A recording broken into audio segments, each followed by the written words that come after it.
to my attention the important role that the old believers played in industrializing Russia. I remember Hari had translated a very large number of essays on Russian agriculture and translated and edited them, and the book was published by K.P. Bagchi and Company. In that also, I learned an enormous lot about the way in which the Russian communists, the way in which the Stolypin reforms work, the way the capitalist development in Russia, all this was derived from both conversations with Hari and on the basis of the book that they have.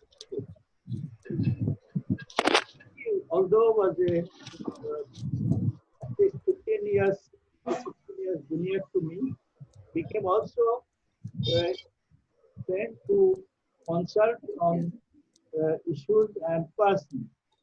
He would always give a personal opinion about issues and about persons without malice or favor. It always depends on judgment when I was thinking about contacting somebody or other.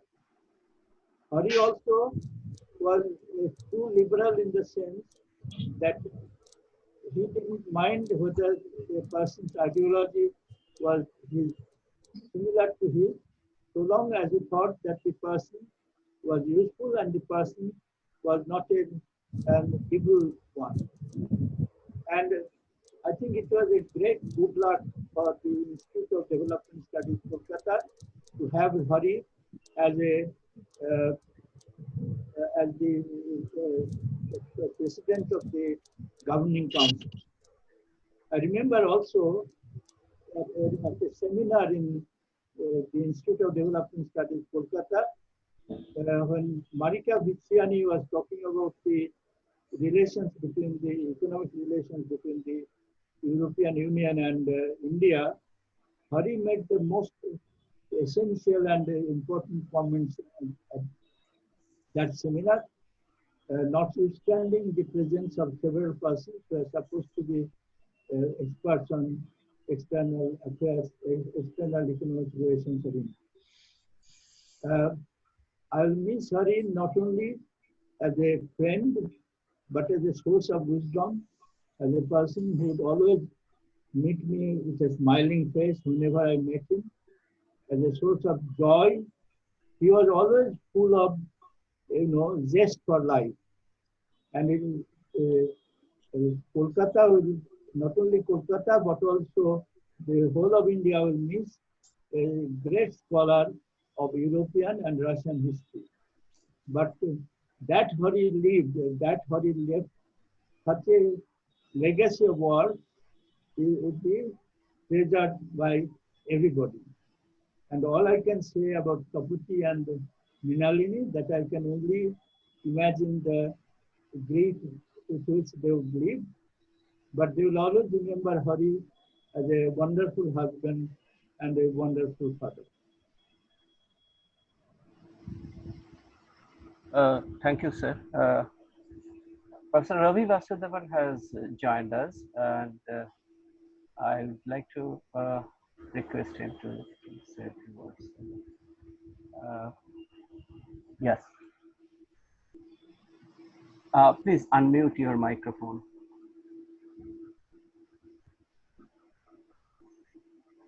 Thank you, Professor Chakravarti, for organizing this event in Hari's memory.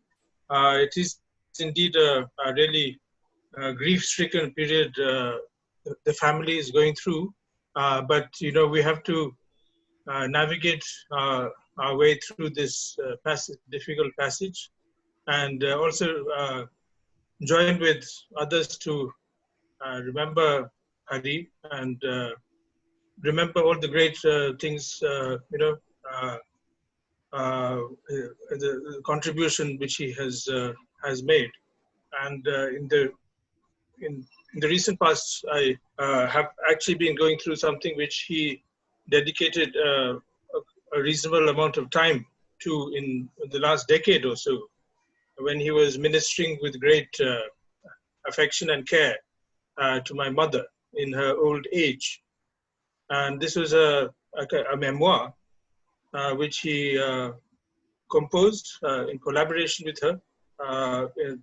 Intricate, not the type of stuff which we do nowadays, putting a microphone in front of someone, but assiduously sitting and cultivating conversations with my mother, with our mother, over a long, many years, in small diaries and notebooks, which were then carefully kind of composed and recomposed, traversing her life from the 1920s to the 1950s. I think he was planning to do more with that, but apart from the testimony to his actual dedication, it actually just opens up another dimension, which is a dimension of scholarship, as much as it is a dimension of personal investment, personal and emotional involvement in another person.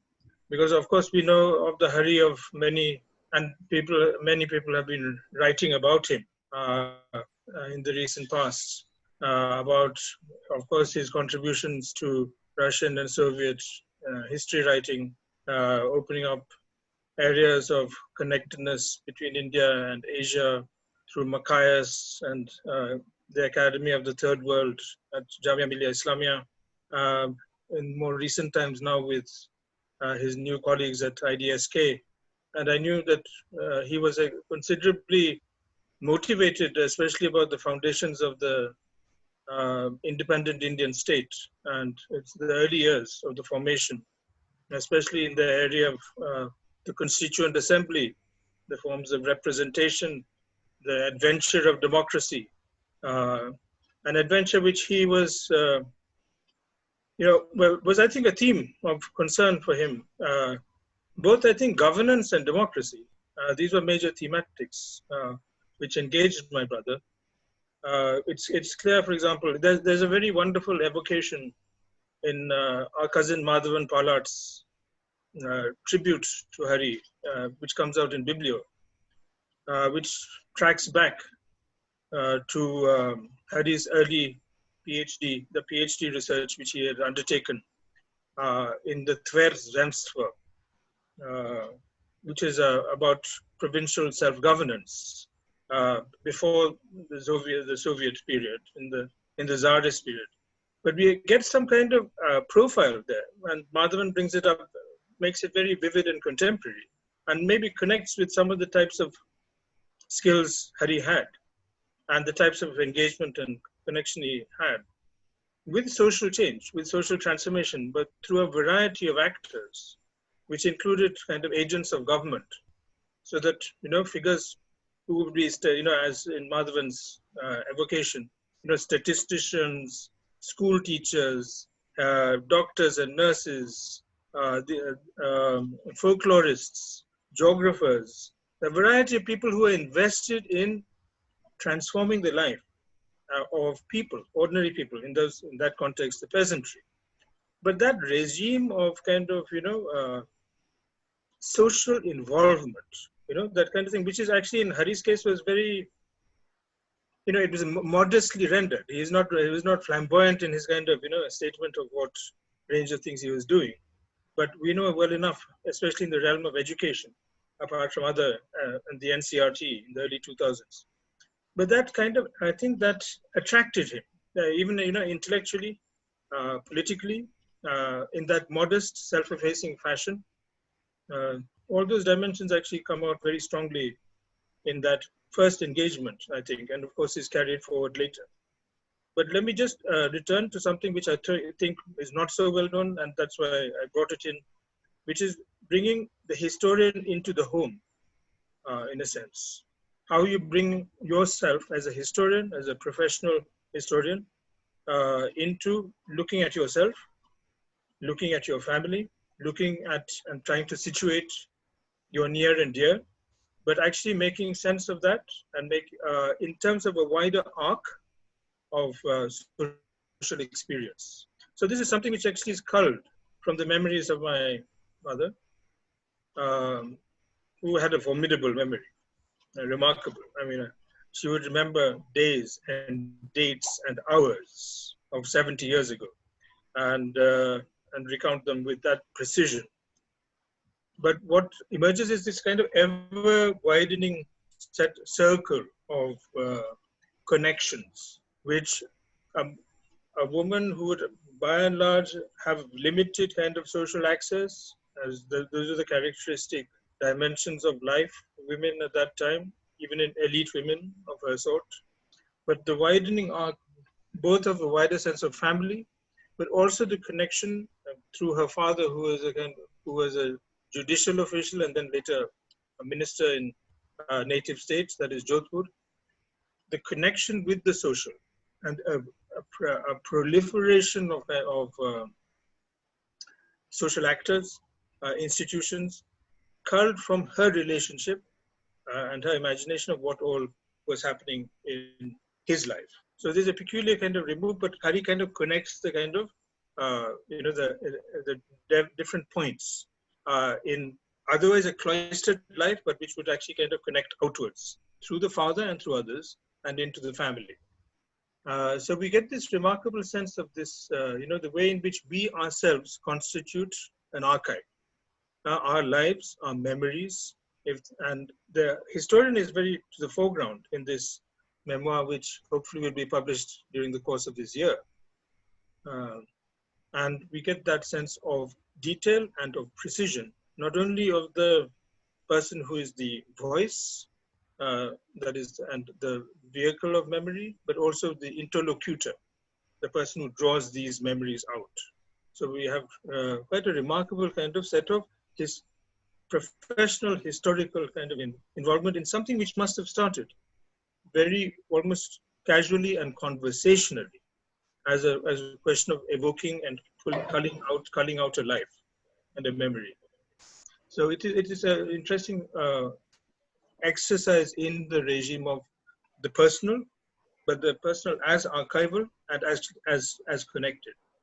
So this is one extra dimension I thought would be of interest to friends and colleagues who are here to remember my brother and Professor Hari Vasudevan. And with those few words, I'll just return the conversation to all of you. That I'm here listening, and thank you very much for inviting me. Thank you very much, Professor Ravi Vasudevan. So you are joining from Delhi, right? That's right, yes. So thank you very much. And much of the life, his academic work and all, it's in almost like public domain, because so many of his friends and admirers and students have written in the newspapers. Almost all the national dailies carried some write-up on Professor Hari Vasudevan. And so we came to know about the details of his life, academic life at different points of time. And today we have with us some of his colleagues and friends who are in fact, for instance, Professor Shobhan Dattagupta. Shobhanlal Dattagupta, in fact, they were together, I think, in Russia, and they traveled to Russia to collect the documents and work on this particular period of Soviet Russia. And so I would request Shobhanda to share a few things that when you work together with Professor Vasudevan. Shobhanda. Yeah. Well, can you hear me? Yes, sure. Okay. Now, actually, before I joined this meeting, I was just wondering that how is it, or why is it that we are meeting here, this kind of virtual meet, to make an assessment, evaluation of Hari's contributions only after his death? Is it that it is because of his death that this kind of attempt at evaluation of his contributions, his achievements, his accomplishments is possible? Could it not have been arranged earlier? In fact, I quite often feel that when we, in fact, in the recent past, I had several occasions where we met after one's death to commemorate one's life, to commemorate one's achievements. But what I feel is that when we are talking about his accomplishments, achievements, etc., the person concerned, well, he's not listening to us. He's just absent. So how tragic, how ironical it is. And at times I feel, please don't take my words otherwise. At times I feel that is it not quite useless? Useless in the sense that the person for whom these words are meant, that person himself is not there. But anyway, since we have met and I have to say something about Hari, I would like to focus on primarily two things about which not much is known. As Achin was just telling us, yes, much of his works are in public domain. But I'd like to, as I said, focus on two things. One is his work in the Russian archives. In fact, I, Hari, and Purvi Roy, we three constituted a team and went to Russian archives in the year 1995 and spent 2 months in Moscow. In fact, I and Hari shared the same apartment, same room. In fact, it was just almost like to the one-room flat. So for about 2 months, I and Hari stayed together. In fact, I have written about it quite extensively in a Bengali newspaper, Bengali Daily, and also an English fortnightly. So I will not talk about these things in detail. What I would like to talk about is, in fact, this is not perhaps known to any of you, that Hari actually, before he came to the Moscow archives for work, because our period actually was 1917 to 1947, Indo-Soviet relations during this period, very to be, I would say, very particular. This was the period, not before, not after. So it was virtually the interwar period, 1740. Now, while specifically focusing on this period or on this phase, I, for the first time, came to know from Hari that Hari's interest in Russia was actually related to pre-revolutionary Russian history, mainly 19th century Russia, but not the post-revolutionary, that is the Soviet. That was not actually his interest of research at all. But before he, that is, before we left for Moscow archives, Hari and I, we tried to work out together what kind of documents we should see, because we had absolutely no idea of what kind of documents, what kind of archival materials we have to explore, because these archives were strictly guarded, absolutely closed archives. So we have absolutely no idea. In fact, when we visited the Moscow archives, there we found, and I and Hari shared this moment, very interesting moment, that there were hundreds and hundreds of files which I and Hari were studying together. There we found that on the back of each file, as is the Soviet practice, there was a name and signature of the persons who used that proof quite earlier. And we found that all those names and signatures, they were, there was no Indian, there was no foreigner, they were practically all of them were Russians. Some of them, it appeared from the signature, it appeared from the name. Some of them were quite well-known names from the members of they were quite well-known members of the Central Committee of the Soviet Communist Party. And many of the signatures, many of the names, they stopped, say, their year I would say. The year of signature was 1957, 1958, 1960, like that. And we were studying those files in the year 1995. So that was very, very interesting. Now, what I was trying to tell you is this, that when I and Hari started uh, working together on the files to be explored, also probable files, probable materials, because we tried to find out, as we had no inventory, as we had no catalog, nothing before us. So we just tried to make a kind of small inventory of the kind of files that we have to study. Then I found that Hari actually started reading, extensively reading before we left for Moscow. He started extensively reading this post-revolutionary Russian history.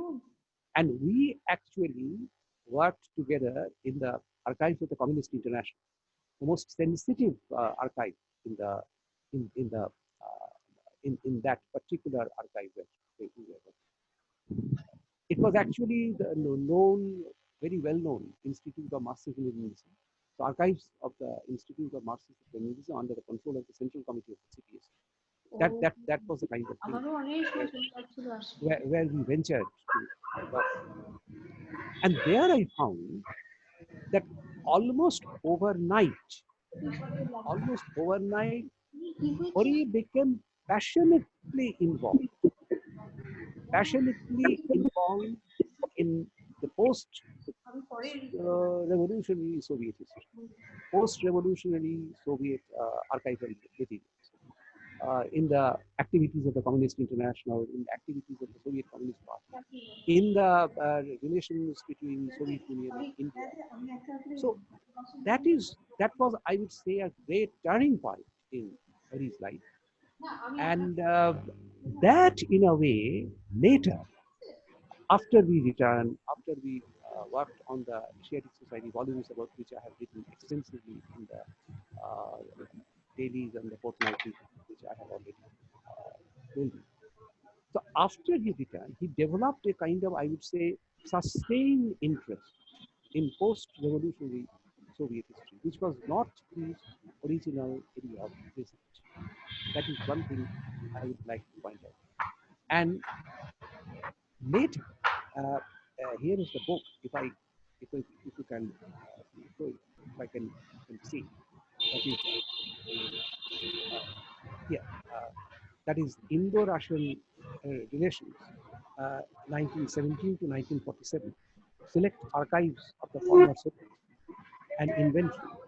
It was actually Hari's initiative that this book was published in the year 2012, where Hari actually took the initiative in getting it published from when he was in MAKIAS. Hari took the initiative and Hari became involved in the publication of this book. It actually constitutes almost I would say, not full, almost a complete inventory of materials related to India, which we could document, which we could examine, which we could explore. So if any Indian scholar in future goes to the Moscow archives, has the opportunity of visiting the Moscow archives and work on, so in the different dimensions of Indo-Soviet relations, 1917 to 1940. This is an invaluable guide. Here you will get the file number, you will have the actually the folio number, everything. That is, you just carry this book to the Moscow archives and you order the file. You don't have to wait for any kind of archival assistance. But this, I would say, is one of the singular accomplishments of Hari. Yes, Hari, Puravi Roy, and I, three of us worked on it, but it was primarily, I would say, primarily 80% of this work, I would say, was done by Hari. This is one aspect. The other aspect, which I would like to focus on, is very few people know about it, that Hari actually was involved in the preparation of a number of documentaries. He was an expert in organizing exhibitions, meetings, so his organizational skill was almost phenomenal. I will not like to talk about that. But he was actually a very, I would say, a skilled person, say, in making documentaries. And in many of the documentations, basically primarily prepared by foreign filmmakers. Hari was, and I would say Hari assisted them, Hari was an accomplice, and Hari collaborated with them. I would like to highlight just one such document, almost known to, it's not known to, it's known to very, very few persons. The documentary is called the French documentary, of course with English subtitles. It was originally done by a Russian historian, but later he migrated to France. And there somehow Hari and that person, I have forgotten the name of that Russian scholar. He was a filmmaker, actually. Filmmaker comes historian. So the name of the documentary is A Brahmin in Comintern. It is actually a documentary on the life and activities of Manobendranath Roy. A wonderful documentary. And there you have a number of interviews with Hari Vasudevan, the interview between the filmmaker and Hari. And very rare, very, very difficult to access this film. So, in fact, with the help of Hari, I screened it at several places. And those people who had the opportunity of viewing this film, they later told me that it was really a wonderfully organized. So there are many other things one can talk about Hari, but I would like to stop at this point. The only thing that I would like to end with is that we have to, perhaps this is the, I would say, the tragic element in everybody's life, that we have to accept things which are unacceptable.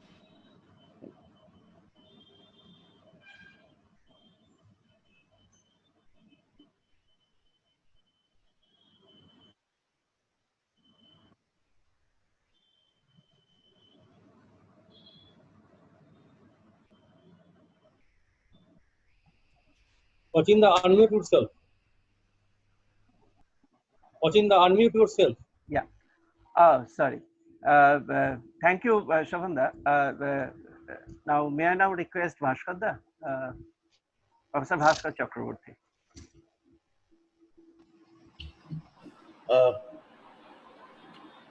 In fact, some of those distinguished scholars in the field have talked about Hari's massive contribution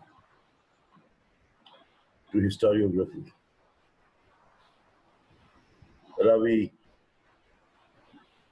Professor Bakchi and Professor Dr. Gupta, they are all familiar intimately with the kind of work that Hari has been pursuing in recent times. But my association goes back to a time in the late 1970s when most of us were unknown entities, and Hari, because of his Cambridge degree, was somewhat known.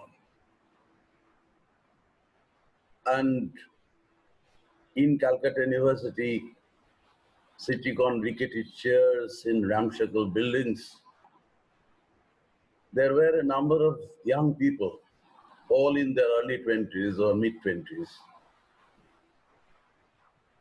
thinking in terms of winning the world, doing something great,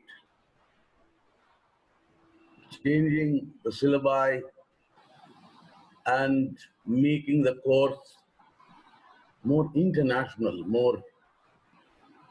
less Indian history oriented. That was the time when significant innovations were undertaken in the history course of Calcutta University. And one of the great benefits of this period of brainstorming as far as syllabus and other modes of teaching were concerned was the kind of initiative that many of us, Hari being the leader, took in making European history a very integral part of our course, not teaching European history in the way it had been taught in the past, but giving a lot more of accent on domestic history. Ravi was mentioning the work on the Zemstvo. Hari was a historian of Imperial Russia. And the essay that came out in Historical Journal, his essay on the Zemstvo, was a very important essay. He worked under Norman Stone, but Hari's empathy for the local government was more than the kind of acid apathy that Stone had for poor people. Hari, being a liberal with a tinge of socialist inclination in his mind, was a historian of the people ultimately, but not impervious, not completely indifferent about people like Anton Chekhov or Ivan Turgenev. So one of the a few theses that he supervised on Russian history in Calcutta University are concerned with intellectual history. There was a thesis written on Chekhov, and later one of the recent researches is on the Narodniks, the anarchists. But at the same time, from about the 1990s, he was increasingly taking an interest in Indian history, the interface between Russian and Indian history. And the outcrop, of course, is the kind of project in which Honda and Puravidi were involved, the kind of enthusiasm that was generated by Hari's search for the documents about the Indian left in the Russian archives, our endless conversations in the university campus about how important all these materials were in understanding the origin of the Indian left. But all these are later developments. My mind always goes back to the time when we had developed our early association. I still recall the day when some of us first met him. I was about to go to North Bengal to join as lecturer. Professor Bandyopadhyay was not there in the coffee house on that day, but he was leaving for Benares. Professor Das, who I don't see here now, he's unwell, was going to Vishwabharati. And Shekhar Banerjee and others were present in the coffee house. And a man came into the coffee house, came and sat on our table. And we came to know that this was Vasudevan, who has come to join Calcutta University. We were surprised. Because how is it that somebody who has got a job in Delhi and who was a Cambridge man and has nothing to do with the city would be coming to Calcutta University of all places? Of course, Calcutta University had its own indigenous scholars, local scholars, who stayed on because they had nothing else, nowhere else to go, not for academic inadequacy, but they were glued to the city. But Hari was leaving Delhi and coming to Calcutta. And Hari made Calcutta his own. He lived in Anand in the Southern Avenue. We had spent endless days. We spent a lot of interesting time. And for your information, Gyanendra Pandey, the great historian, shared that Ananda flat with Hari for some time.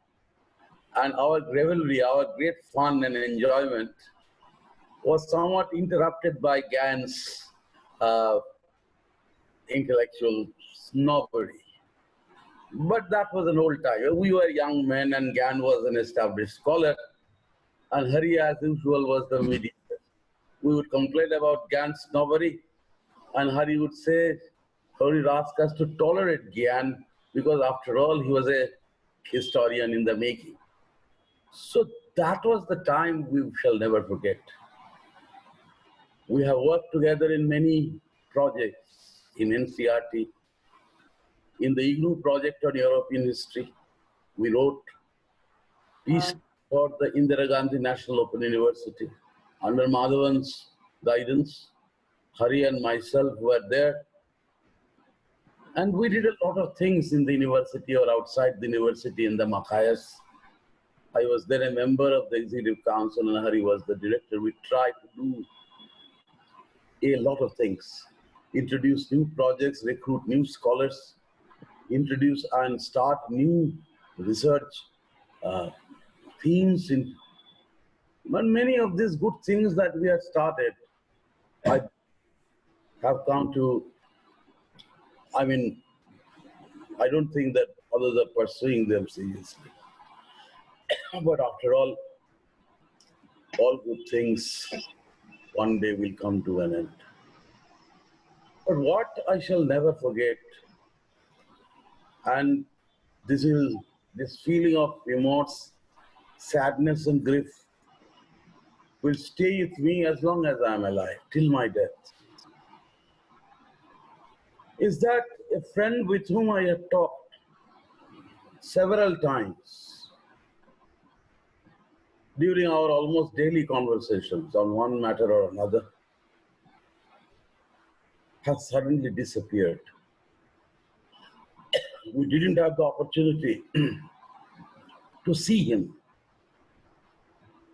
And this disappearance of Hari Vasudevan from my life, from our life, is something which is certainly, which I shall never forget. This is the source of a perennial grief from which I cannot come away. I remember Hari as a great friend, not merely as a scholar. I remember Hari as a great colleague with whom we slogged, we labored. We changed syllabus, we set up libraries, we undertook tours, and that was our time. And I shall miss you, my friend, because I have few with whom I can talk.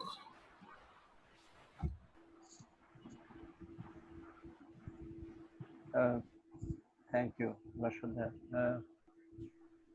So the last 1 year, in fact, Vasudevan and Hari, they developed this project idea about this Constituent Assembly debates and the documentation of that. And IDSK was a part of that in a small way. And so that's why we sat together, three of us.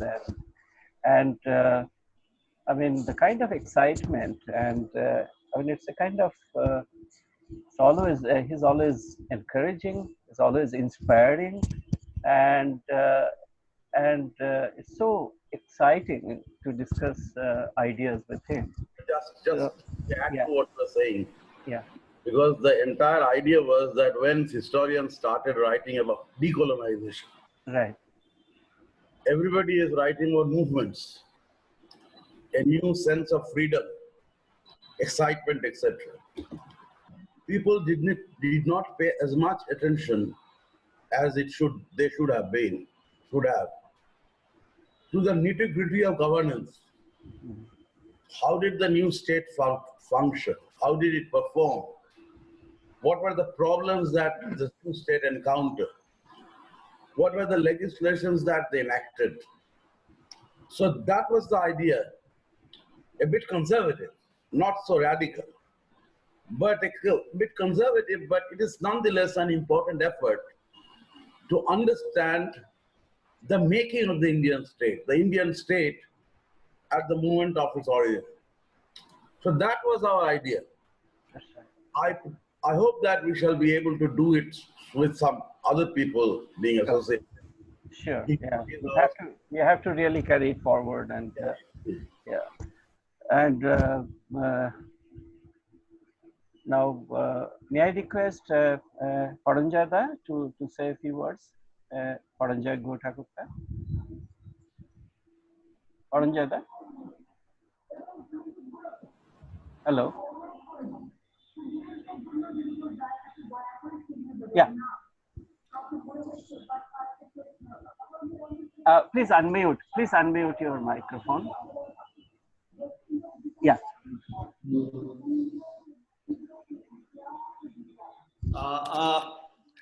Professor Achin, thank you for asking me to speak. I wasn't really expecting to speak. I'm in the company of historians and scholars, and my area is that I've been a journalist trying to understand the working of the political economy and the working of the media. Hari was not just my brother-in-law. It was much, much later, and it's really over the last several years that I realized what an absolutely brilliant intellectual sounding board that he was.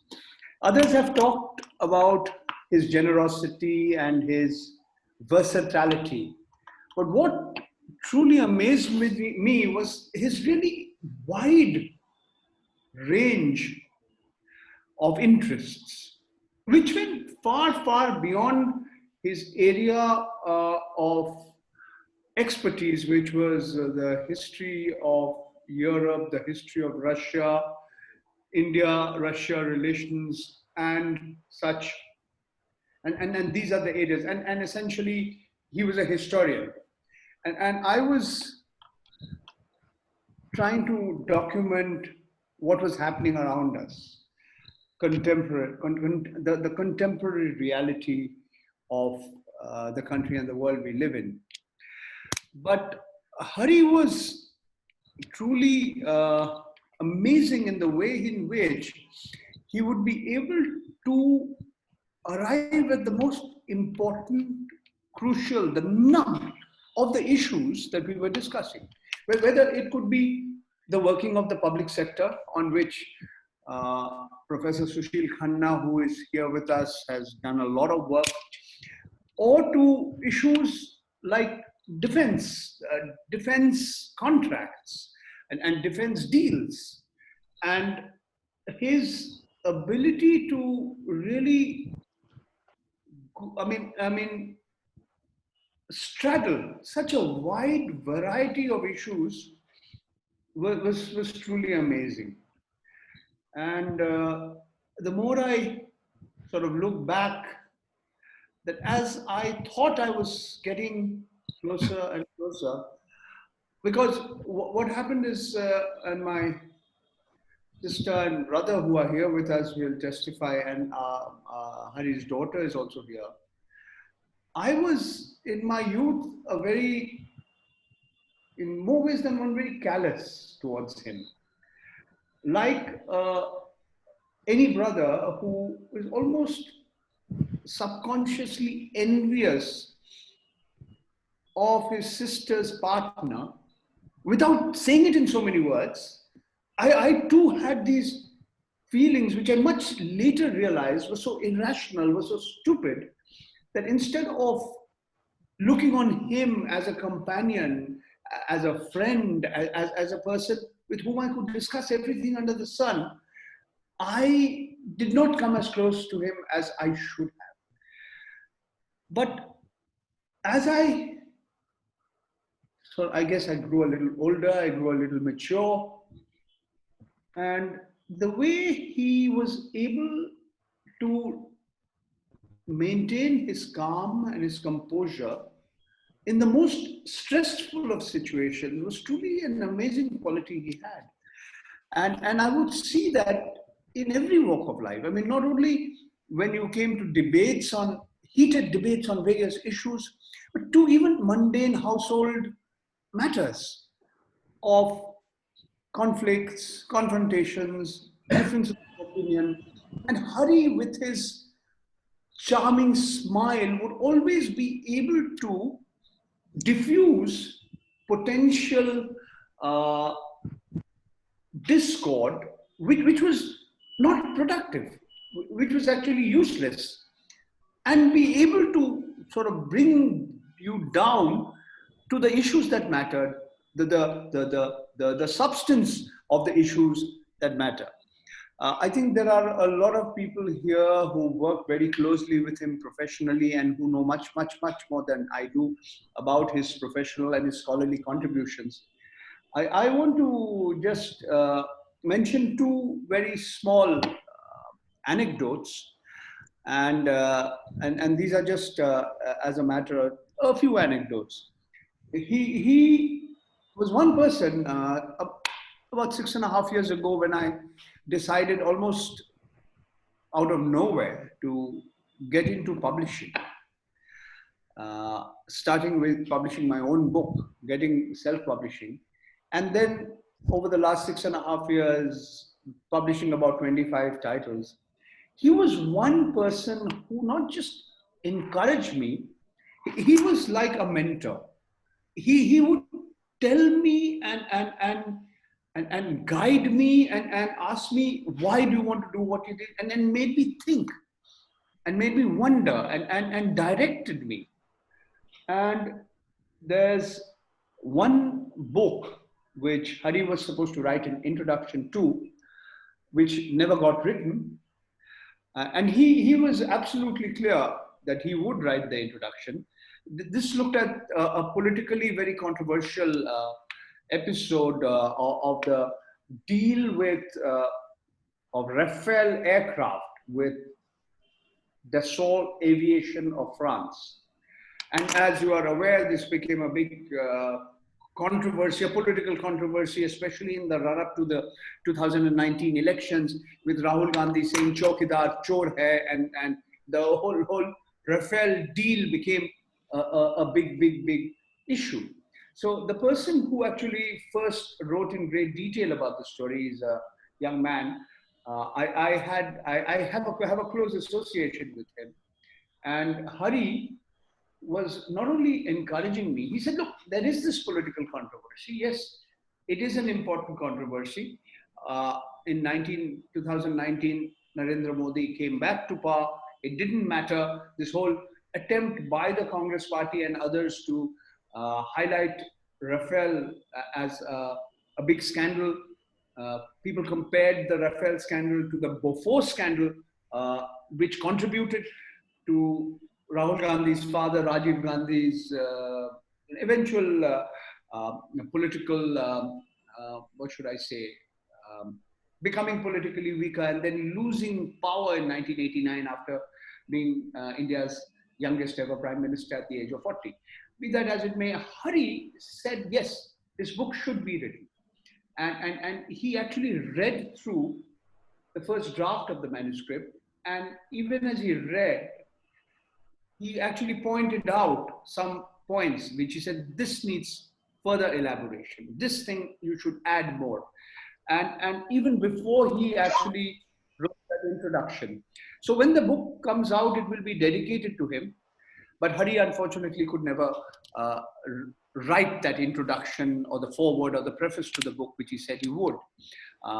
N. Ram of the Hindu has also agreed to write it. This was one thing I thought I should share with you, and this is the other thing I want to tell you, and this is again something on a very personal note. And my sister and my brother and Mrinalini will forgive me because they've heard this story from me many times, but I think many of you here have not. The last short article was that Hari wrote, which was published. It was on food. It was on something that was, I would like to believe that it was based on a conversation. It started off as a conversation that Hari and I had over the telephone. And it was really about why, I'm trying to draw parallels between what was happening today, the crisis of migration that happened in March, and which may go down in history, actually not may go down, I do believe it will go down in history as the biggest internal migration within a nation state, within a country, in the history of humankind. So Hari and I, we discussed what could be done, and we were discussing anecdotes, stories that I had heard from our mother, who talked about her stories about the Great Bengal Famine of 1943, the Second World War, the partition of India. And he also would tell me, we talked about Satyajit Ray's Ashwini Sanket, and he talked to me about a Malayalam film, which was a very, very popular film in Malayalam called Ustad Hotel in 2012. Ashwini Sanket was 1973. And we discussed many things, and we were discussing why, despite there being so much food grain in the country, there was also so much hunger and distress. I mean, the Food Corporation of India, even as we talk, has 3 times the amount of food grain, rice and wheat, than what is supposed to be a buffer stock, a desirable buffer stock for this country. And as we were discussing, he talked about what happened in Soviet Russia, in China, in the 30s, in the 50s. And I said, Hari, I want to collaborate with you. I want to write with you on this. And I said, I've never ever thought of writing an article with you, but I thought, I've written hundreds and you have written hundreds of articles, let's collaborate. But he eventually said, why not? One day, he sort of just sent me out of the blue roughly about 1,500 or maybe about 1,200, 1,300 words, called Food is a Necessity, so is making it available. And he linked what was happening, and this was written really in the 3rd week of April, or the middle of April. And this was when that migration had just had peaked. And here was the government lying, officially lying. The Home Secretary telling the Supreme Court, the Solicitor General of India telling the Supreme Court, there's not a single migrant worker on our highways. And all these lies, they were not even half-truths, they were downright lies that were being put out by important officials of the government of India. And as when he sent it to me, and he said, look, this is my first draft, why don't you add to it? And then why don't you put in whatever you wish to, and we can see how we can take that forward. And you can add the anecdotes you heard, and you can add little bits and pieces that you heard. And he reminded me about a person who I had forgotten about, who wanted to make these metal silos for the Food Corporation of India. I mean, it's so amazing the kind of wide-ranging interests he had. I mean, in this article, he talks about how the Adani group, Gautam Adani is the 2nd richest man in India, and how he had got into this business of building these silos. I mean, that was really his amazing range of interest, because my interest was in crony capitalism. And thanks to Hari and thanks to Achin Da and Omyo Da, he actually invited me to come to IDSK for a conference. They were talking about crony capitalism. And I said, Hari, don't do this. You'll be accused of nepotism, cronyism, because you should come. And so I was there, and I gave a talk. So, okay, I'm digressing a little bit and moving back and forth.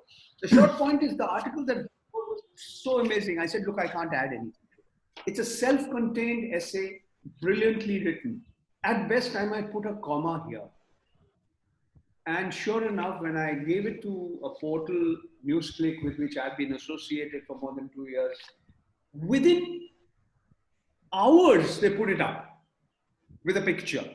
And when I messaged Hari, he says, amazing how quickly they published it.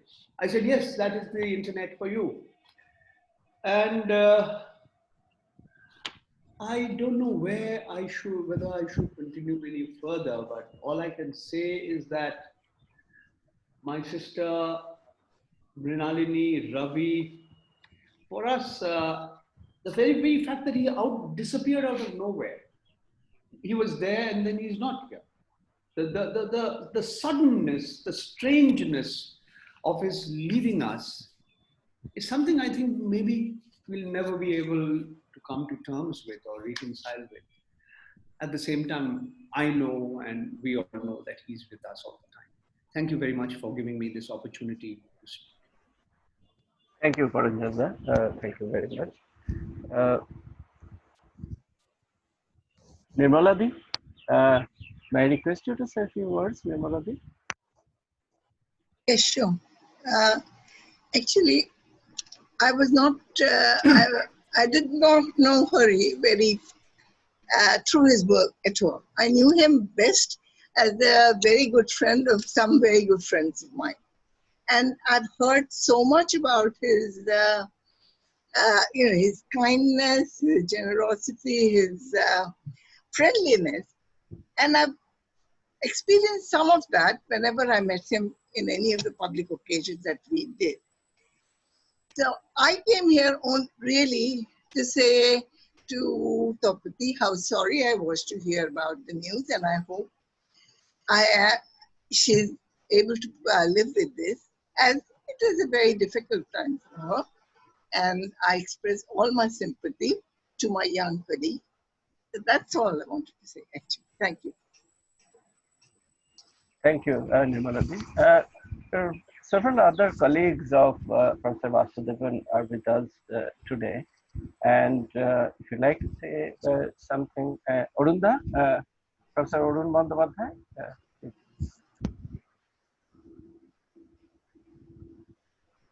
Arunda, please unmute the microphone.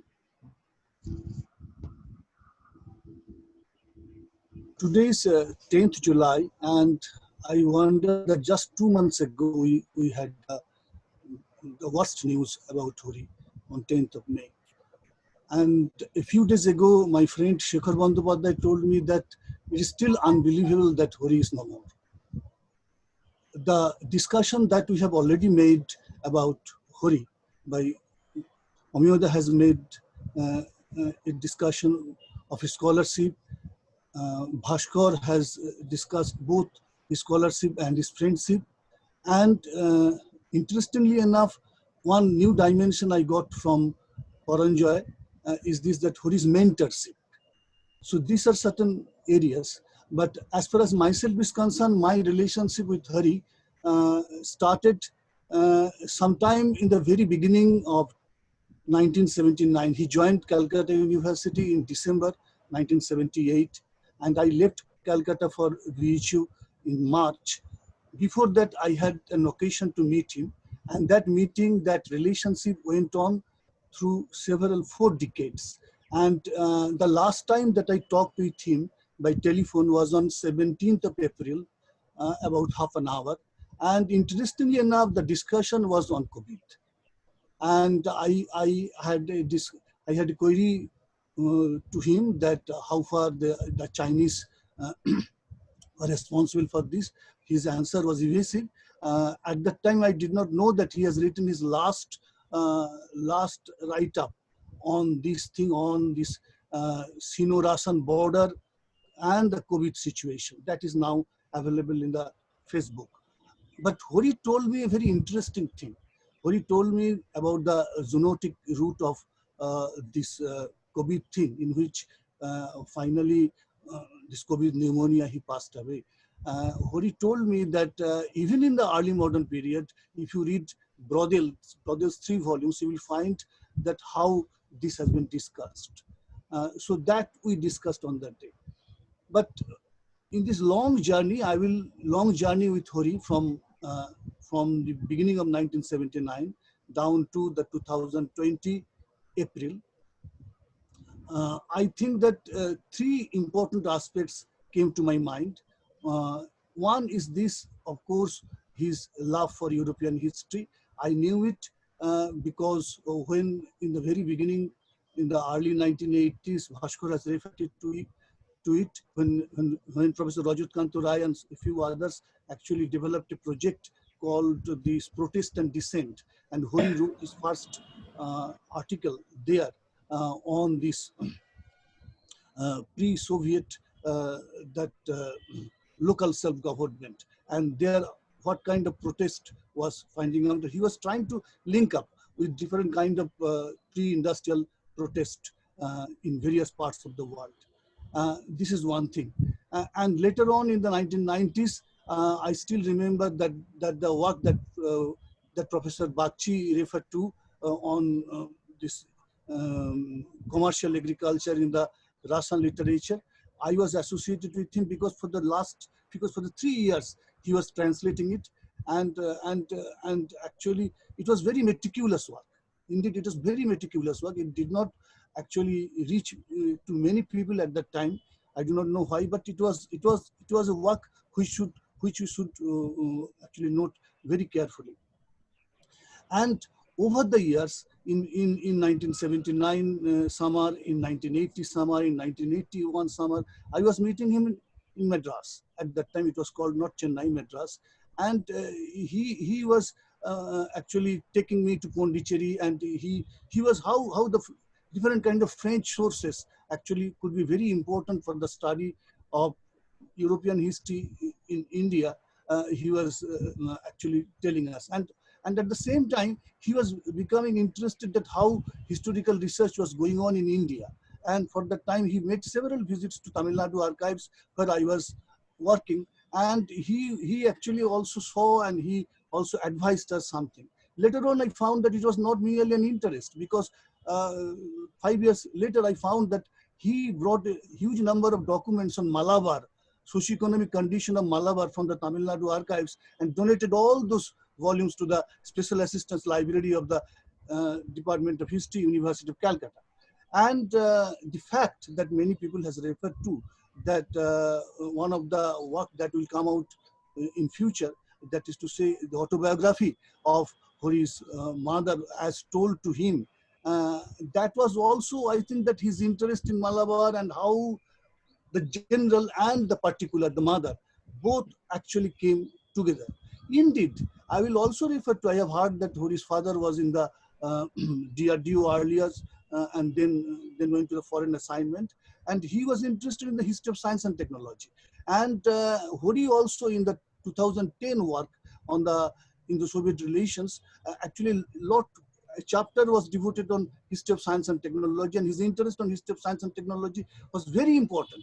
And also the fact that in the late years of his life, he was teaching contemporary history of India, and he was interested in the period in between 1947 and 1950, the Constituent Assembly period. And he was actually, when he was teaching, he was also doing his own research on that subject. So this is another thing, that as he began as a European historian, as a Russian historian, but he was gradually coming to different questions of Indian history also. And I understand that as he was interested in Malabar, so he was interested also the kind of work that Tapoti was doing on Durga Puja. In many places in Calcutta, actually Hari visited with Tapoti, and Hari told me that what he saw.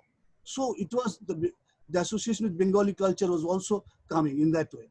So these are the two things which are very important to me.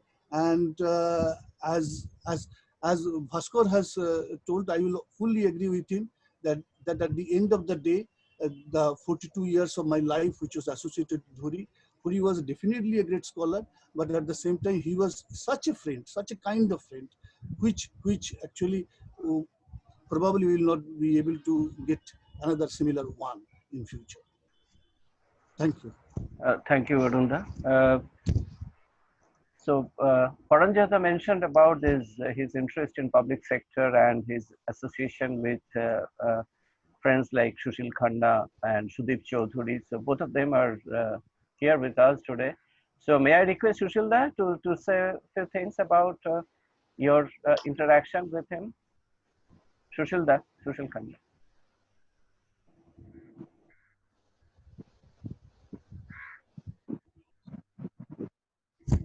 Well, I have known Hari for a very long time.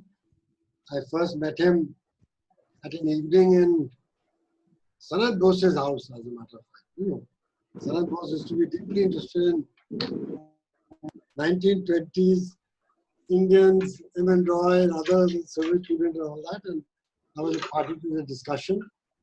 But I was not either a scholar of that region. But over the years, I met Hari in many different forms, different responsibilities that he took. I also traveled with him several times to Delhi, often met him at the airport with Suranjan Das, who is not here today. And Suranjan would always take Hari along when he went to Delhi to meet UGC and other things. And we would often spend time at the airport together. And Hari often chided us for not having published our thesis. Okay. And from late 90s, he tried to persuade some of us after the collapse of Soviet Union that we should put together, lots of us who had worked on public sector. It was set up with Soviet Union's help. Shubhendu Das Gupta, myself, okay, Bernard de Mello. And he said, you should all, if you don't want to publish it, at least we can all do a book together. And at one time offered to even edit it for us. But we did agree and never got around to doing it and so on. As we say, it looked very old, dated. He said, but it's history. And it's historical because many of these companies are being privatized, sold off. But it's good to record how India's industrialization was aided by the then Soviet Union. So he was a great friend, and I still find it difficult to believe how quickly he went. I was sort of in touch with Achin, trying to track his days in the hospital at that point of time. Hari had also promised to accompany me to Nirmal Chandra's house, because Nirmal's library had lots of books in Russian and some East European languages. And he had promised to take them to a library which would find it useful, mainly that, Institute of Central Asian Studies and stuff like that. But we never got around to doing it. So I never thought he would be gone so quickly. We were roughly the same age. Maybe he was a little older to me. As I said, I met him when I was a PhD student. He was already a lecturer here. And so I have a very long association with him. But I won't say too much about this.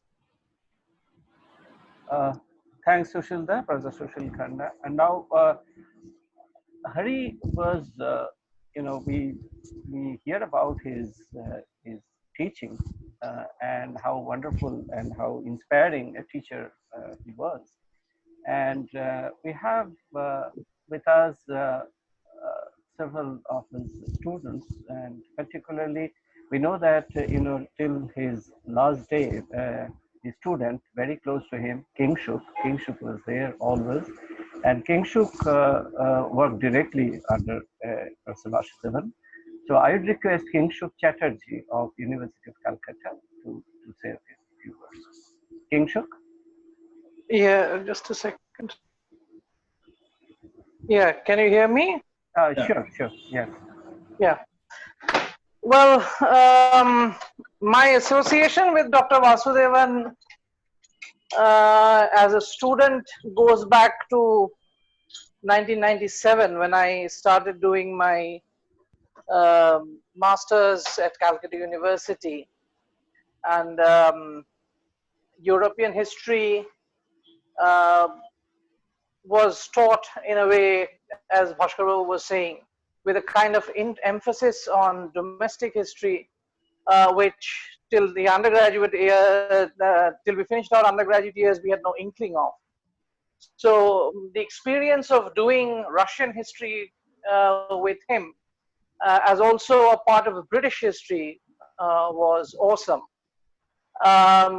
It was only improved upon in terms of satisfaction when he started teaching us the industrial revolution, the paper and industrial revolution, and then he started reading the texts, political theory, paper on political thought, and political texts like Baudin, and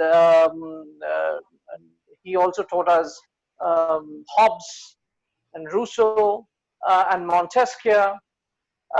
It opened a new dimension altogether in my case, and I began to take a great deal of interest in political thought as a paper.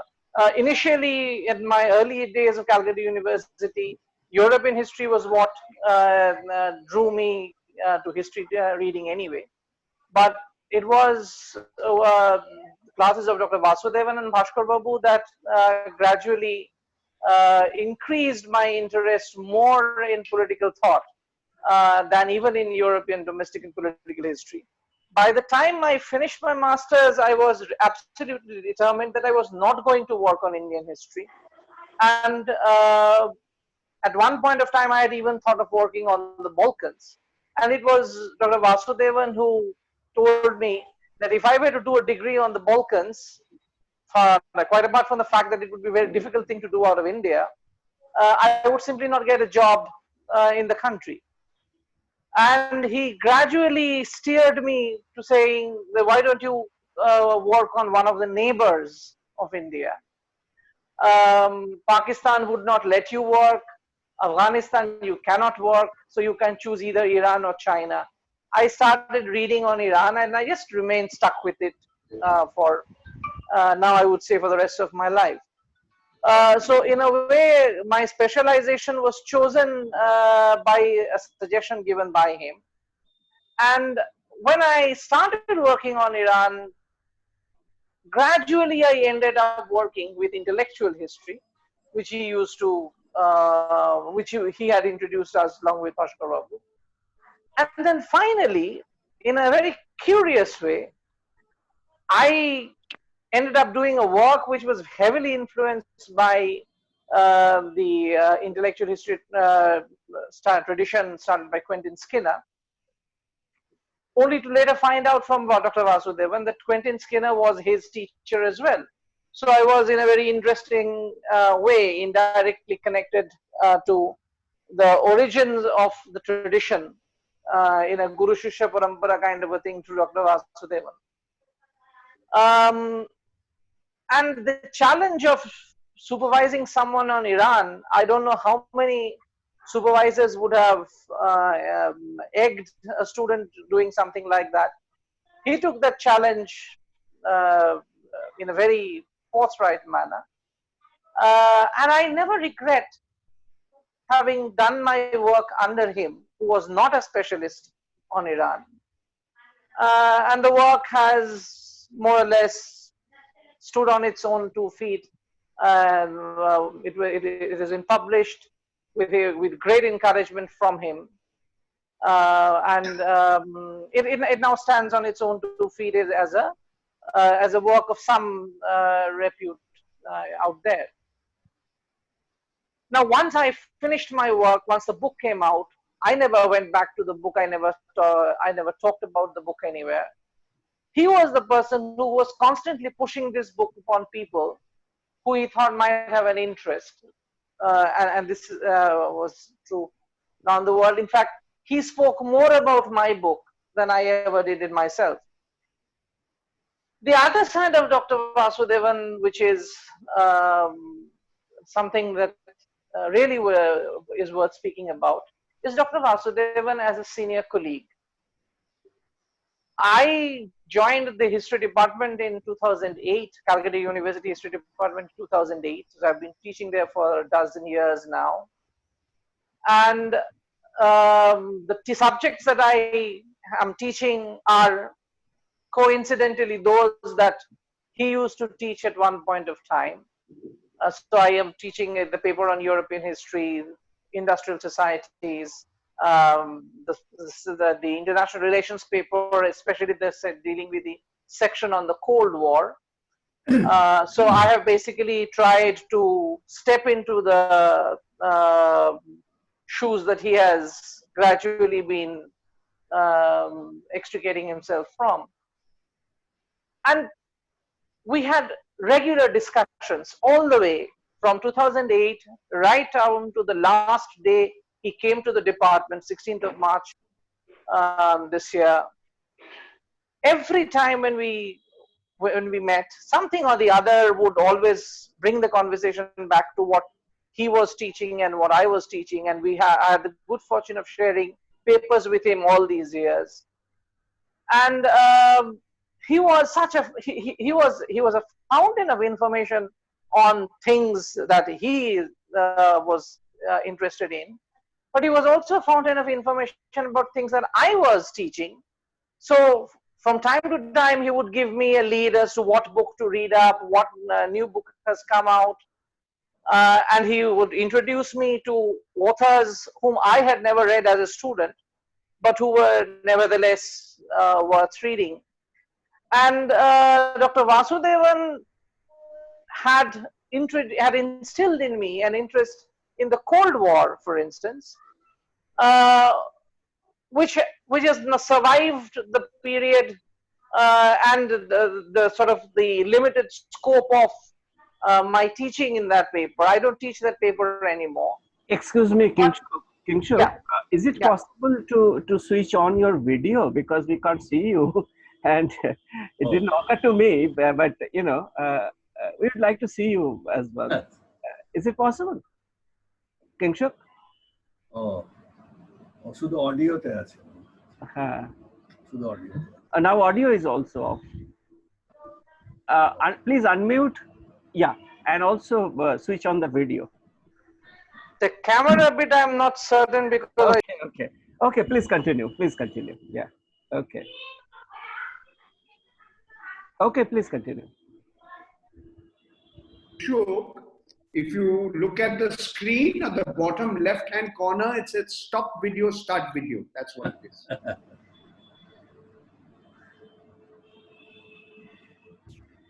Kingshuk, please unmute your mic. No, I am okay. Right. Yeah, please. Oh, something is happening. No, it's actually I'm not familiar with using Zoom on my phone. Oh, okay. That is the problem, and my broadband connection is very. Yeah, please continue, please. Yeah. So the interest that he developed in Cold War, and more importantly, contemporary history and contemporary politics of Europe, and also were constant talking points. So whenever we met, apart from the personal bits and pieces that were always there, that made the relationship a living relationship, the kind of discussions we used to have about things that are happening just right now, as also things that had happened 50 years back, it was like connecting the dots in a manner that you wouldn't even know that these were separate incidents. They were always sort of a kind of melting pot in which all sorts of things were being put together and being stirred. And we moved through the times with effortless ease. We were discussing the developments of the 1960s and the 1970s, the détente, and the Vietnam War one minute, and would probably talk about Brexit the next. In fact, I remember the day the results of the referendum came out and Britain decided to pull out of European Union. He and I were respectively, in our respective homes, were glued before our television sets. And when the TV program was over, in the afternoon we met, and that entire afternoon we spoke about Brexit with a vigor that I don't think is normal outside Britain, perhaps. It generated so much interest in Britain, and it generated so much interest in us that the whole day actually went discussing Brexit as a phenomenon, what could come of it, what might be the repercussions for European politics, and it was seldom from the standpoint of India. So whether Brexit would affect India was one of the last considerations we had in mind.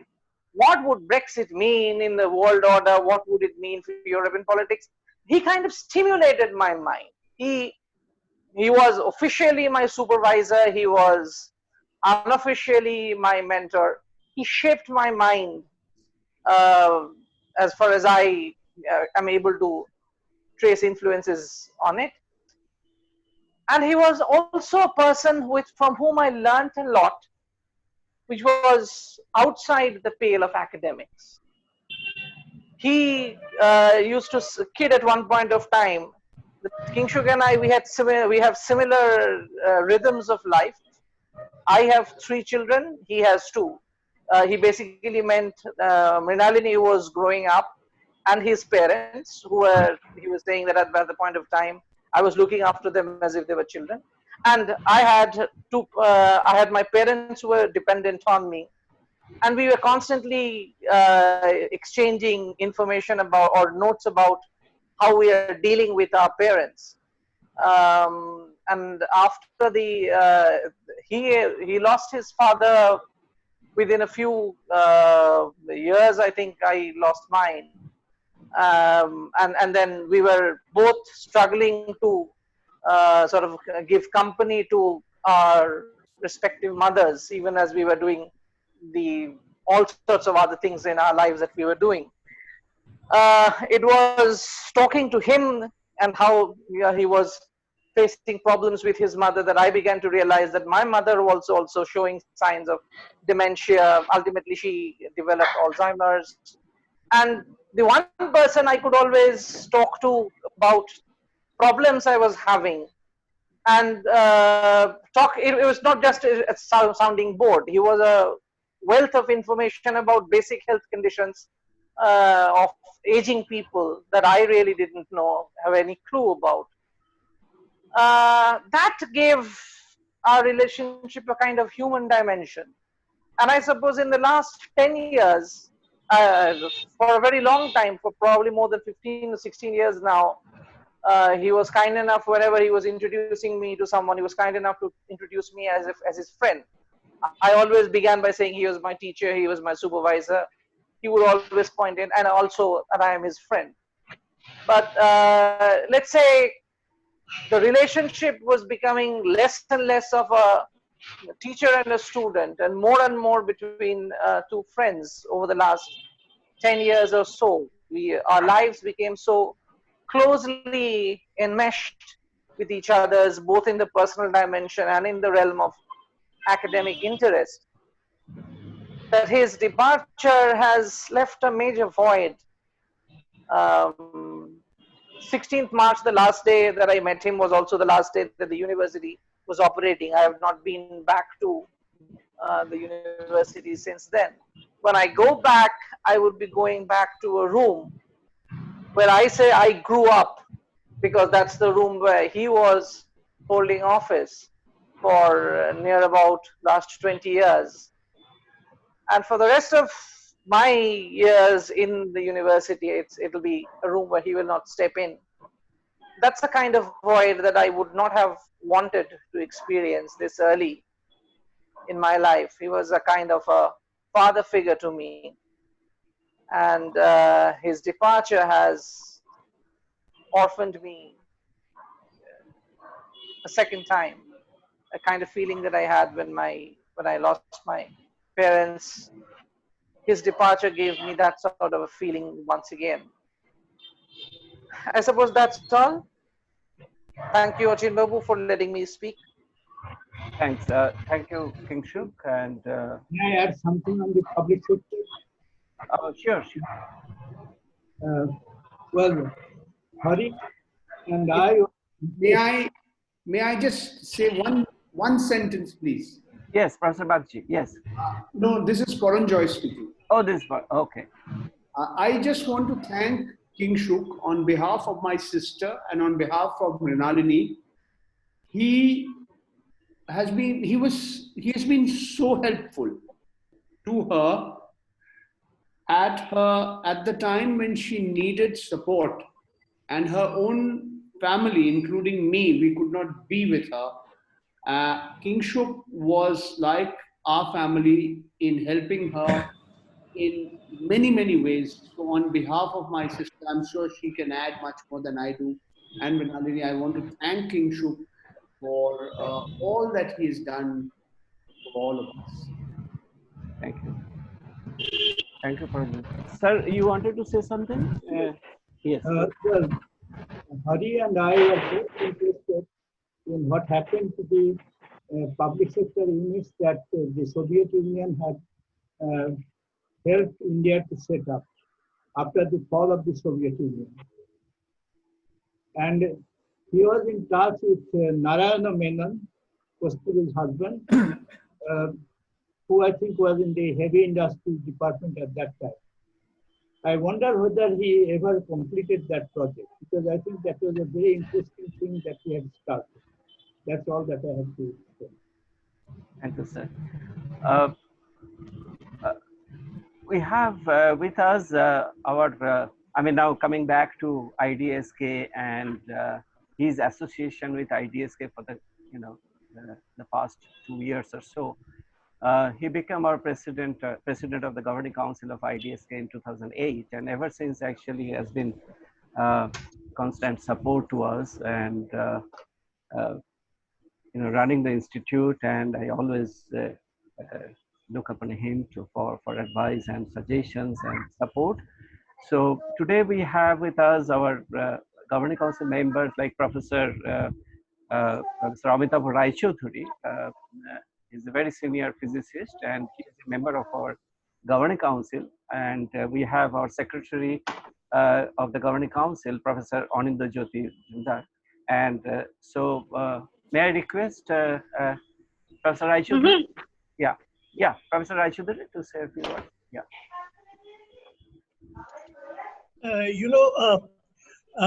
In this gathering, I think I am the person who knew Professor Hari Vasudevan for the least amount of time. I knew him personally after I joined the council of IDSK, which was probably 2 years back or maybe 2.5 years back. Of course, I knew about Professor Vasudevan because I teach at the University of Calcutta. We are in a different campus at Raja Bazar, but the reputation of a person like Hari Vasudevan spreads very, very far. So I knew about him, but I had never met him. And when I did actually meet him, it was a big surprise. I knew that he was extremely erudite and he knew a lot about a lot of subjects, but the modesty which I found in him was extremely surprising.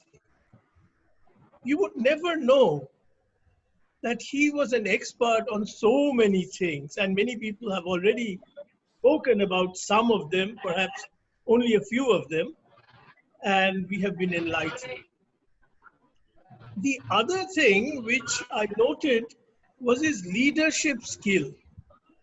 When he was managing the council meeting, he was doing it in such a beautiful way.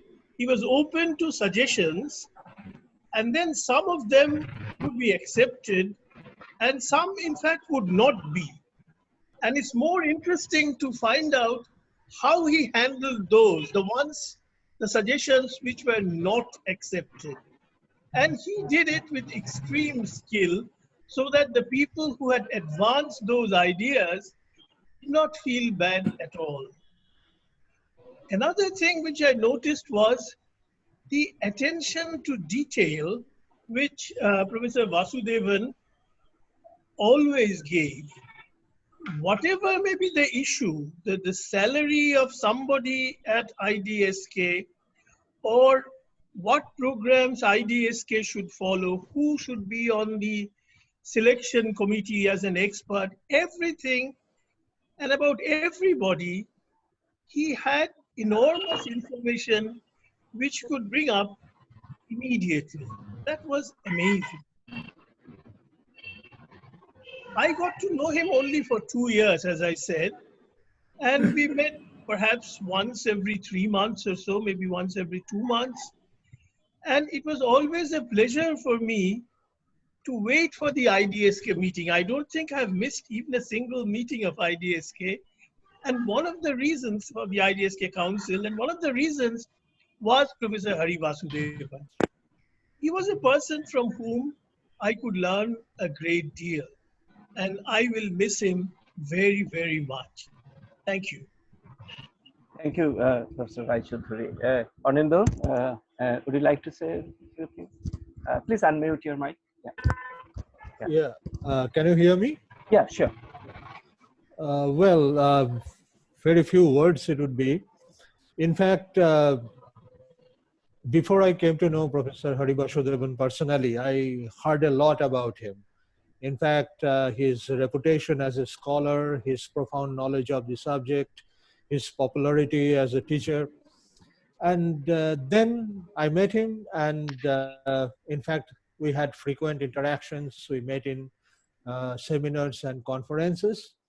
Obviously, he had sound knowledge, and he was a fountain of information, as people have already kind of observed. He was a very friendly person, very friendly despite the age difference. And he had a kind of childlike curiosity in almost anything that one can think of.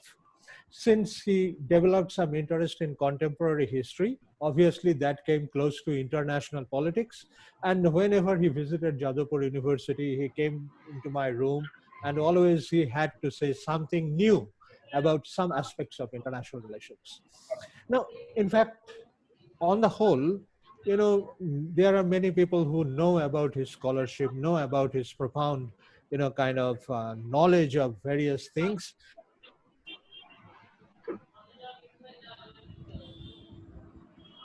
Yeah.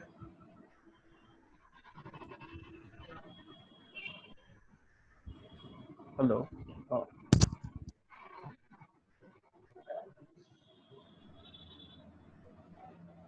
Yeah, there's a problem of connectivity.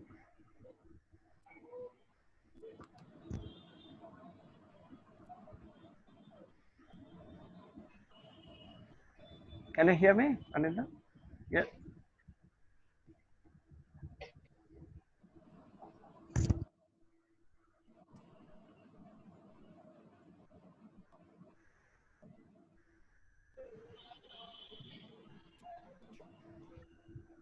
Okay. I think that.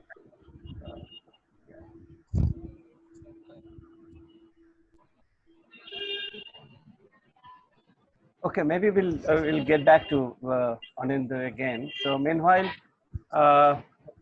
may I request Abhirubda, are you here? Professor Abhirub Sarkar? Abhirubda, are you here? Oh, I think yes.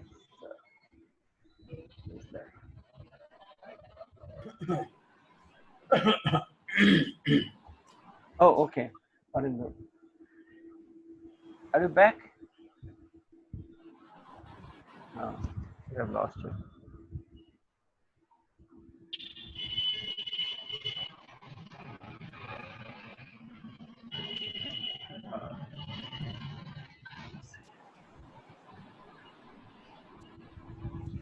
Okay, maybe we'll get back to it.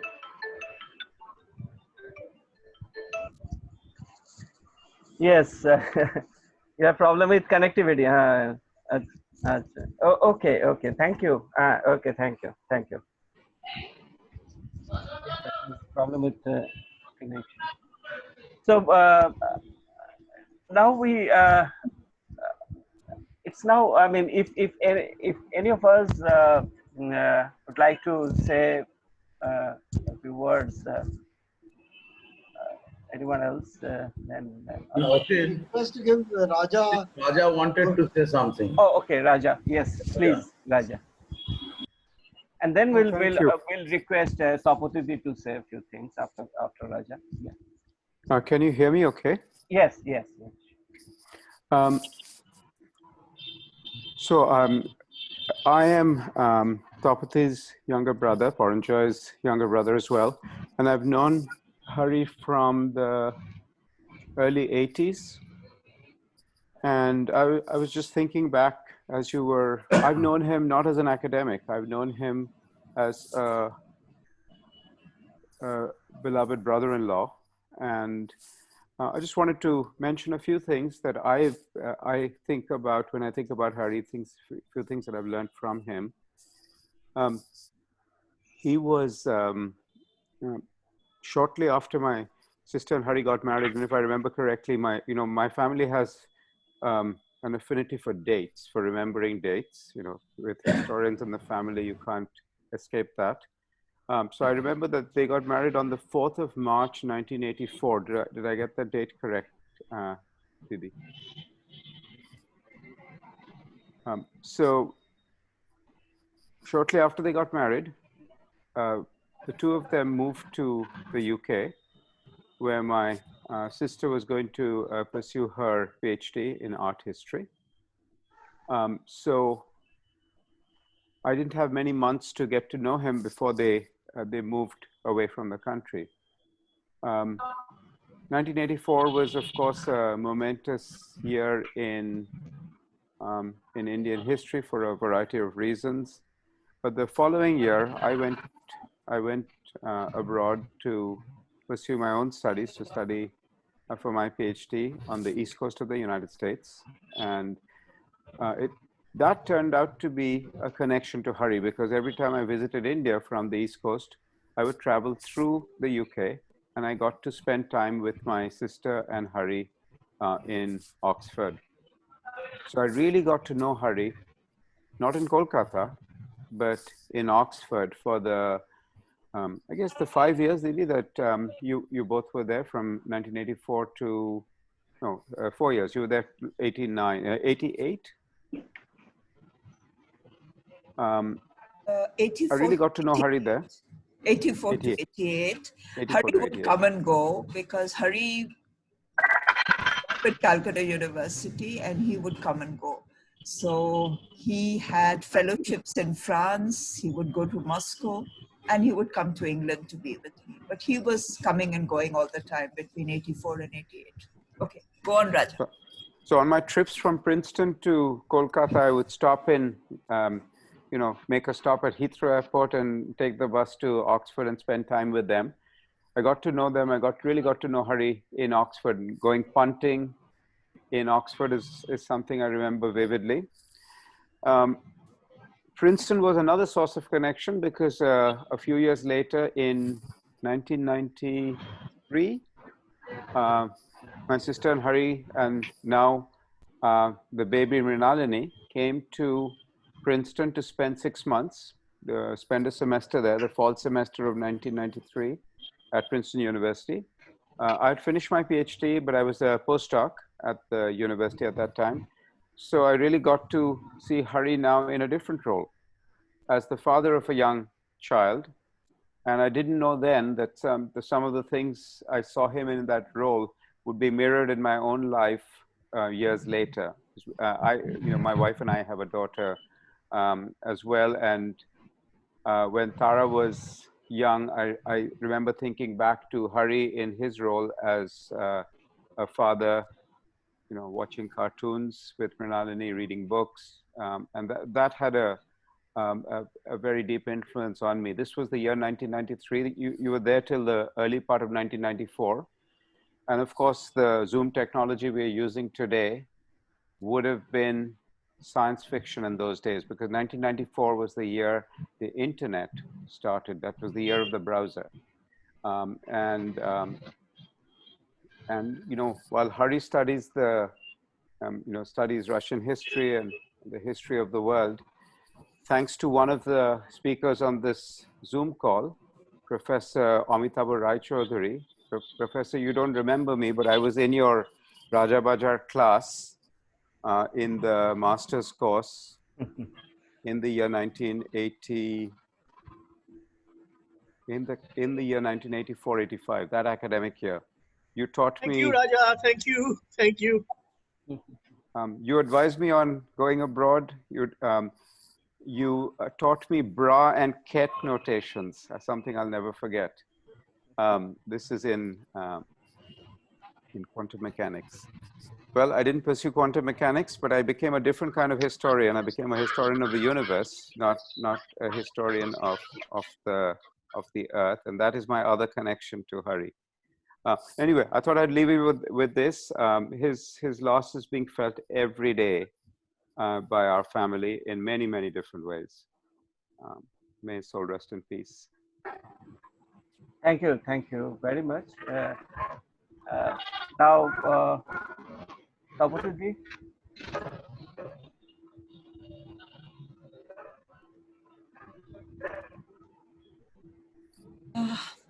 Thank you, Achin, for organizing this. I have to say this, that I cannot think of Hari in the past tense.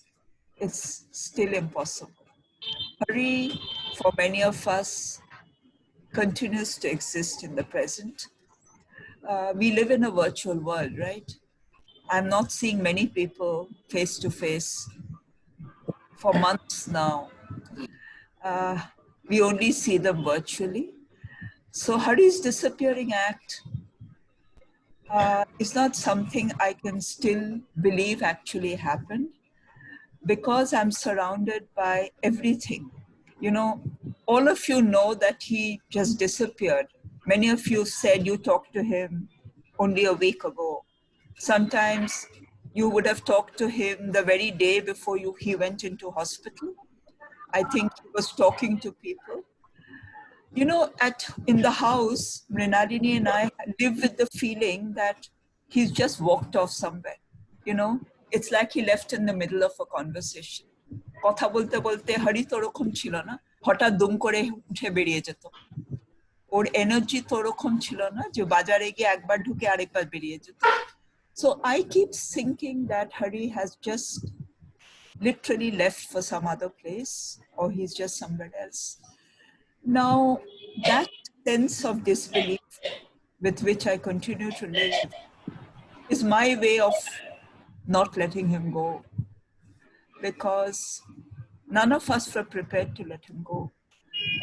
I think my shock disbelief is only lessened by the fact that so many of you are grieving for him, not just because he was an important scholar, teacher, public person, good administrator, but because he touched your lives with his friendship, his generosity of ideas, his warmth, his affection. I think Hari had this deeply personal touch, and I think that is why so many people actually believe it's a personal loss. I'll only say that, and I'll also like to just dwell on one other thing. I think it's a complete accident, a small twist of destiny that Hari came to Calcutta and remained here. This was not a person who was meant for this city in many ways. I think Bhashkodda said it, many people said it, you know. What was a person with a Cambridge degree who was offered a job at St. Stephen's College? He had never seen Calcutta in all his life. Why would he have come here? He was 26 years old, and Hari was always willing to try new things. I genuinely believe that Hari was at home wherever he went in the world. He had this amazing ability to make things his own. And I believe it's destiny that he came to Kolkata. I was among the second batch of students that we got married, that he decided to become a Calcuttan, is something that I think all of us should feel very fortunate about. And I'm saying this not because he was my soulmate, my life's companion now for over 36 years, but I've known him from 1978, 7 December.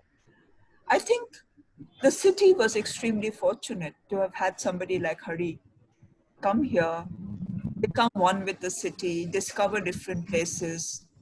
I learned of Kolkata through him. This city is mine, but without Hari, it feels very, very, very empty. So I think Hari was a child of destiny. His coming to Kolkata and his leaving the city were dramatic. His coming, he arrived after the 1978 floods. thinking he would probably spend 3 to 4 years here. He ended up, I think, becoming one of the longest serving members of Calcutta University. You know, we never gave up on Kolkata, Hari and I. I'd like to share with many of you an interview that Hari did with one of Mrinalini's friends who was doing a documentary on how the young people are all leaving the city and how do parents feel. There's a point in that conversation where Hari says, let's think of the reverse, how somebody like me at the age of 26, who had never come to Kolkata ever, just decided to come here. And at the last part of the interview, he talks about how he decided to come. And it's a very, very interesting reflection on something he did when he was at the age of 26, 27, and he was reflecting on this at the age of 67. So yes, 40 years ago. So I like to believe that it was all our great fortune that our lives came to be touched by his.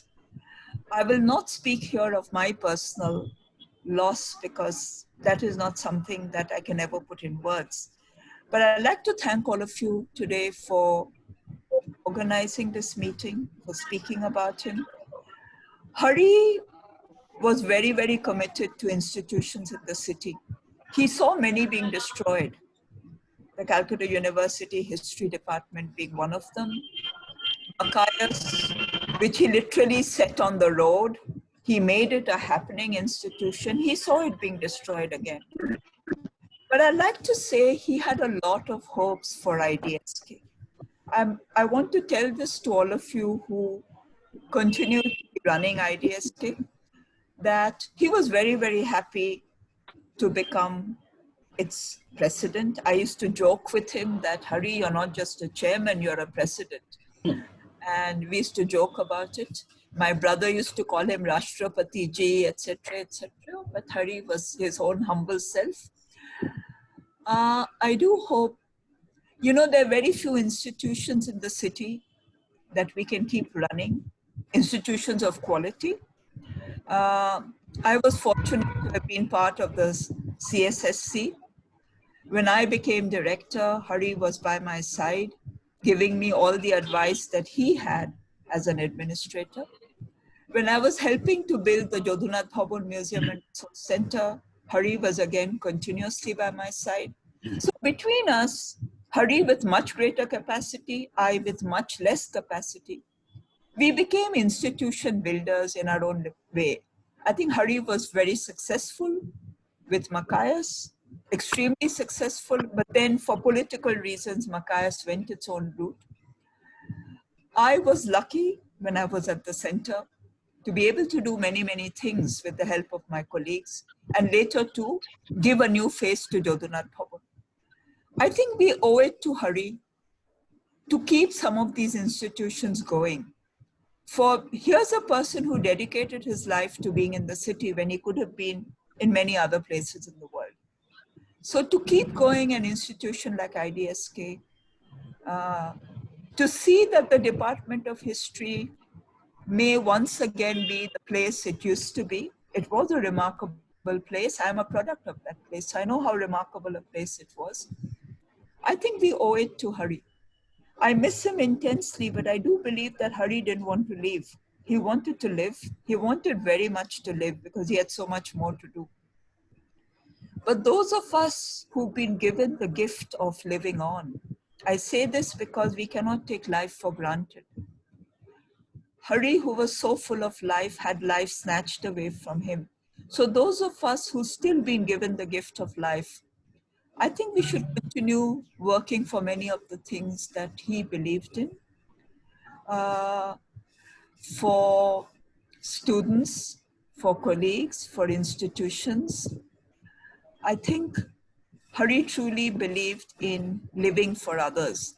I think if there was one thing that we can all take away from him is the ability to get involved with other people's lives, their problems, their interests, their intellectual concerns, their social concerns. He could genuinely involve himself with other people's lives. And I'm telling you, that age group extended from the 80s, people who are in their 80s, to people who are in their 20s.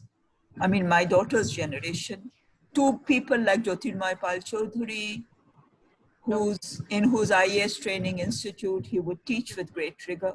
People like Ruby Pal Chaudhuri, who are 91 years old, of the Crafts Council. Hari was always by their side. So very interestingly, Hari was able to span his interest in people across this wide range of not just interests, but also across a wide age group. So I think in different ways, we owe it to Hari to keep that legacy up. I have nowhere near the same generosity of spirit, nor the same range of interests. But I think between us all, we'll be able to keep some small slice of his interest and commitment to this city going. So that's all. I didn't even think that I'd be able to say so much, but I'd like to just, again, thank all of you for being here. I cannot get over the feeling that Hari is somewhere around also listening. And maybe he just is listening. I know he's guiding me still, because without that, I would not be able to move a step forward. So I do believe that a person like that, whom so many of us wanted to hold back. I know those 5 days in the hospital, so many people really, really wished that he would recover. And every time I now look at COVID patients recovering, I know that he was denied the chance. He was denied the chance, and that will always rankle with me. Not only that he caught the virus, but that he was not given a chance to fight it and survive it. That is destiny. A destiny that brought him to the city is also a destiny that took him away.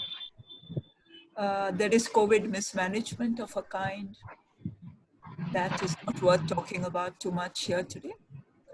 But I think Hari was part of that mismanagement, that we could not get him tested easily at home, that we could not get him his pneumonia treated earlier, was part of this difficulty of lack of transparency of much of this. I say this because we would be discussing this a lot, like the migrant problem. COVID was everywhere, and you will know, every time Hari talked to any of you during April, he would be discussing the virus, China. However much I hated China, China's role in it, Hari would be trying to recover some position there. I've been missing Hari a lot as China is busy swallowing up Galwan Valley, happily aggrandizing more territory. I can imagine the huge arguments I would be having with him. But I think Hari's conversations, his infinite fount of knowledge is just all around us. I mean, I can hear him. Every time I've even done one thing, I can hear him saying, "Well done, Tapu." That's what he would say. He never stopped being my teacher. So every time I would do anything, whether write my book on Durga Puja or just get a bank account closed or opened successfully, he would be saying, "Well done." So somewhere I know that he's there, and I hope we can push his legacy in some directions with some of the institutions, with some of the things that were very close to his heart. Thank you. Thank you. So with these, we close today, and I would like to thank all of you who could join us and remembering Professor Hari Vasudevan, who was so close to us and who was so dear to all of us at IDSK and also others who have spoken today, all of you. And we will try to sort of carry on the the teachings and the legacy that Professor Hari Vasudevan has left with us. And I hope that we continue to think about his contributions and his inspiring words, which would push us further to do better and better. Thank you very much. With this, we close the meeting today. Thank you. Thank you. Thank you for including me.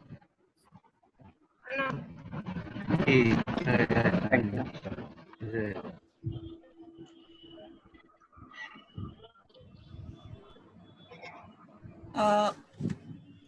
Achin, I hope you will share the recording of this meeting with all of us. Yes, yes, I have recorded them. Thank you.